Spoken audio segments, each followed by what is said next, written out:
उड्यो उड्यो उड्यो के उड्यो भन्नुहुन्छ भने चरा उडेको होइन, नेप्से उडेको छ आज। फेरि पनि तेस्रो दिन पनि एकपछि अर्को अल टाइम हाईलाई ब्रेक गर्दै नेप्सेले आज फेरि अर्को अल टाइम हाई रेकर्ड बनाउन सफल भएको छ।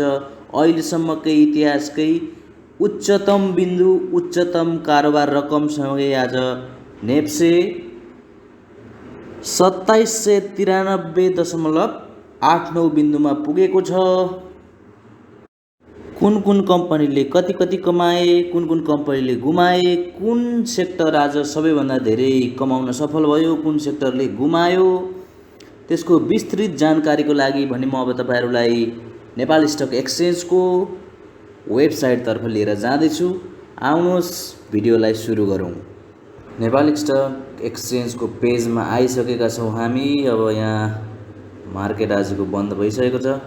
यहाँ देख्न सक्नुहुन्छ तपाईले 2793.89 अङ्कले बढेको अङ्क पुगेको छ। 34.68 अर्थात् 1.26% बढ्दै नेप्सेले आजसम्मकै सर्वाधिक उच्च बिन्दुमा पुगेको हो। कारोबार रकम पनि आजको सबैभन्दा धेरै रहेको छ। 11 अर्ब भन्दा धेरैको कारोबार रहेको छ। 11 अर्ब 35 करोड भन्दा धेरैको कारोबार भएको छ। यतिको कारोबार आजसम्म नेपालको इतिहासमा कहिले पनि भएको थिएन। भोल्युम पनि त्यति नै धेरै एकपछि अर्को रेकर्ड ब्रेक गर्दै गइरहेको बेला सबैले भन्ने गरेको नेप्से अब 3000 को बाटोमा लागेकै हो त भन्ने जस्तो भान हामी सबैलाई भएको छ। अब आज सेक्टर वाइज हेरौँ कसले कति कति कमाए भनेर। बैंकिङ सेक्टर सबै प्लसमै देखिन्छ। म्यानुफ्याक्चर एन्ड प्रोडक्सन मात्रै माइनसमा छ आज। अब अहिले कोरोना महामारीले गर्दाखेरि सबै फ्याक्ट्रीहरू बन्द छन्। त्यसो भएको हुँदाखेरि प्रोडक्सनमा पक्कै पनि कम आएको छ। कतिपय प्रोडक्सनहरू त बन्द भयो होला, कतिपय प्रोडक्सनहरू थोरै मात्रामा भइरहेको होला। त्यसैले यो म्यानुफ्याक्चर एन्ड प्रोडक्सनमा गिरावट आउनुलाई चाहिँ स्वाभाविक मान्न सकिन्छ। म्यानुफ्याक्चर एन्ड प्रोडक्सन बाहेक सबै आज पोजिटिभ रहेका छन्। त्यसमध्ये पनि होटल एन्ड टुरिज्मले सबैभन्दा धेरै कमाएको छ। 6.15% ले चेन्ज भएको छ होटल एन्ड टुरिज्म। अहिले कोरोनाको बेला अब होटल सबै बन्द छ, टुरिज्म पर्यटकहरू पनि आउँदैनन्। यो होटल एन्ड टुरिज्म चाहिँ आज 81 किन यति धेरै अङ्कले बढ्यो भनेर म चाहिँ अलिकति आश्चर्यमा परेको छु। के कारणले यस्तो भएको हुन सक्छ, तपाईलाई के लाग्छ कमेन्ट बक्समा कमेन्ट गर्नु होला। डेभलपमेन्ट ब्याङ्कमा पनि एकदम राम्रो देखियो। हाइड्रो पावरमा त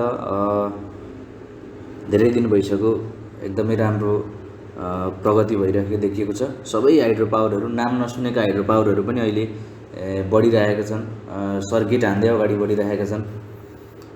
फाइनान्समा पनि एकदमै राम्रो देखियो।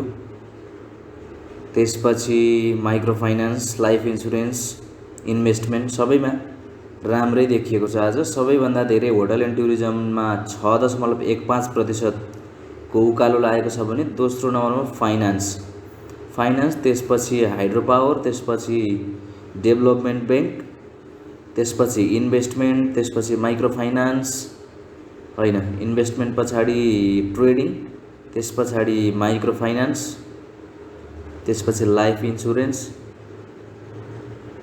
त्यसपछि म्युचुअल फन्ड देखियो। त्यस पछाडि बैंकिङ सेक्टरमा बढ्ने मध्ये सबैभन्दा थोरै प्रतिशत चेन्ज भएर बढेको चाहिँ बैंकिङ सेक्टर देखियो। अब सेक्टर वाइज हामीले हेरिसके पछाडि अब हामी जाउँ टप गेनरतिर। टप गेनरको त आज के कुरा गरौँ, अरू बेला यतिमा अटाउँदाखेरि यहाँबाट 10-10 हुँदै 9, 8, 7 हुँदै यतातिर आइपुग्थ्यो भने आज यहाँ सबै 10-10% चेन्ज भएको छ। फुल सर्किट हानेको छ यतिले त, भनेपछि यहाँभन्दा उँधो पनि आज चाहिँ हेर्नुपर्ने भयो। सर्किट हान्नेहरूमा कुन कुन परे त भन्नुहुन्छ भने यो रह्यो जिएचएल भनेको यो घलेम्दी हाइड्रो पावर, यो पनि हाइड्रो पावरमा पर्यो। अर्को रहेको छ यो भनेको हिमाल Dolakha hydro power company limited, त्यसपछि तेस्रोमा आयो समता लघु वित्त, त्यसपछि चौथोमा फेरि आयो national hydro power company, hydro पावरबाटै आयो। त्यसपछि अर्को रहेको छ शिवश्री हाइड्रो पावर, फेरि अर्को हाइड्रो पावर। त्यसपछि यहाँ आउँछ ओरिएन्टल होटल्स, होटल एन्ड टुरिज्मको हामीले सबैभन्दा धेरै सेक्टर वाइज सबैभन्दा धेरै देखेका थियौँ। त्यसमा यहाँ त्यसो भएको हुनाले अब सर्किट हान्ने पनि स्वाभाविकै भयो होटल एन्ड टुरिज्मले पनि। त्यसपछि अर्को छ सोल्टी होटल, यो चाहिँ एकदम नाम सुनिराखेको होटल हो मैले पनि। सोल्टी होटलले पनि सर्किट हानेको छ आज। त्यसपछि अर्को आयो कालिका पावर कम्पनी लिमिटेड, फेरि हाइड्रो नै आयो। त्यसपछि आयो मिथिला लघु वित्त, त्यसपछि आयो बिबिसी विशाल बजार, विशाल बजारले फेरि आज पोजिटिभ सर्किट हान्यो। विशाल बजारको यो मार्केट बडो अचम्मको भइरहेको छ, एक दिन नेगेटिभ सर्किट, अर्को दिन पोजिटिभ सर्किट, एक दिन घट्ने अर्को दिन बढ्ने त्यस्तो खालको देखिराखिएको छ। अब आज गेनरमा यति मात्रै हेरेर सीमित भएन, अझै तल पनि हेर्नुपर्ने भयो। बिबिसीसम्म हामीले हेरेका थियौँ भनेपछि अझै तलसम्म 10%ले बढिरहेको छ, यहाँ देख्न सक्नुहुन्छ। त्यसपछि अर्को आयो बिएफसी,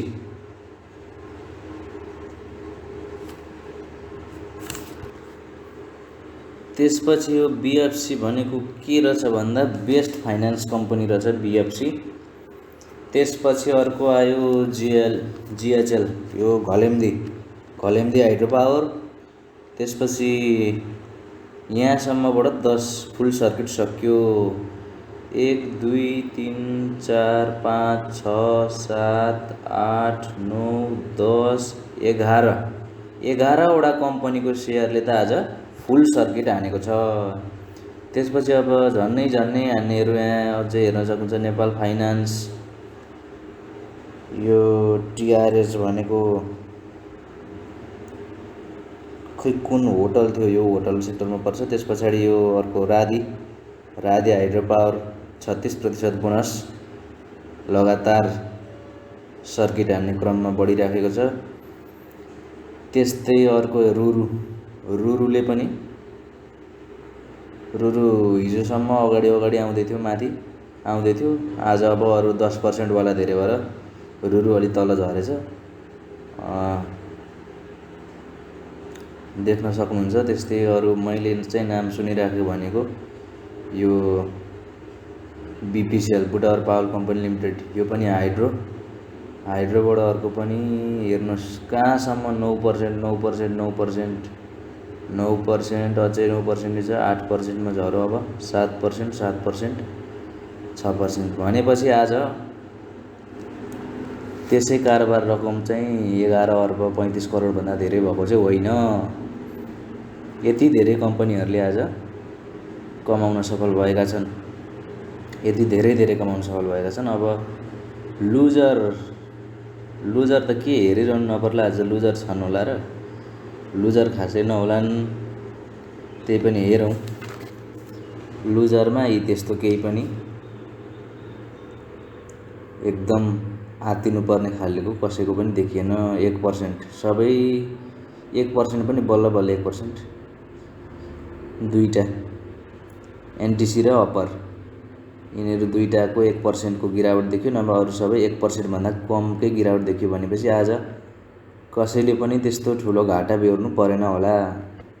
अब भोल्युमको आधारमा हेर्ने हो भने कारोबार रकमको आधारमा सबैभन्दा धेरै एनआरआइसी सधैँ यो टप टर्नओभरभित्र पर्ने। त्यस पछाडि एनएलआइसिएल यो पनि परिराख्ने हो। यहाँ आयो अर्को एकेपिएल भनेको अरुण कावेली, हाइड्रो पावरको टर्नओभरमा हाइड्रो पावरको एउटा तेस्रो नम्बरमा आयो।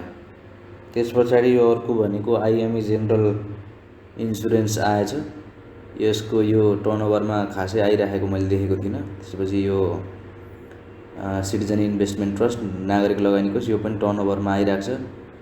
एनएचपिसी भनेपछि नेपाल हाइड्रो पावर, नेपाल हो कि नेसनल हाइड्रो पावर, यो पनि हाइड्रो पावरको टर्नओभरमा खासै मलाई आएको थाहा थिएन। बिपिसिएल बुटावर पावर कम्पनी लिमिटेड, यो पनि टर्नओभरमा आएको छ भनेपछि हाइड्रो पावरको समग्र सबैतिर यता सेक्टर वाइज हेर्दाखेरि पनि राम्रो बढेको देखिन्छ। टप गेनरमा पनि टप गेनरको टप 10 भित्रै 5-6वटा हाइड्रो पावर सेक्टरकै छ। त्यस्तै अब यहाँ टर्नओभरमा पनि आफ्नो चाहिँ राम्रो स्थान लिएको हाइड्रो पावरले देखियो। अब अरू के हेर्ने त भन्दा आज यति नै हेरौँ होला। अब नेप्सेले आजसम्मकै उच्चतम बिन्दु बनाएर हामी सबैलाई खुसी नै बनाएको छ। सेयर मार्केटका लगानीकर्ताहरू एकदम खुसीको दिन मान्नुपर्छ नेप्सेको यो प्रगतिलाई। आजसम्मकै सबैभन्दा इतिहासकै सबैभन्दा हाई यता अङ्कमा पनि बिन्दुमा पनि नेप्सेको इन्डेक्समा पनि र कारोबार रकममा पनि 11,35,00,00,000 भन्दा धेरैको कारोबार रकम रहेको छ। आजसम्म यति कारोबार रकम भएको थिएन नेपालको सेयर बजारमा। त्यसैले हामी सबै लगानीकर्ताहरूलाई धेरै धेरै बधाई। अब सोच विचार गरेर किनबेच गर्नुहोला। साथै अब यो कोरोनाको महामारीमा घरभित्र एकदम सुरक्षित साथ रहनुहोला, आफ्नो ख्याल गर्नुहोला। र भिडियोलाई अन्त्यसम्म हेर्नुभएकोमा सबैजनालाई धेरै धेरै धन्यवाद दिन चाहन्छु। हवस्, नमस्कार।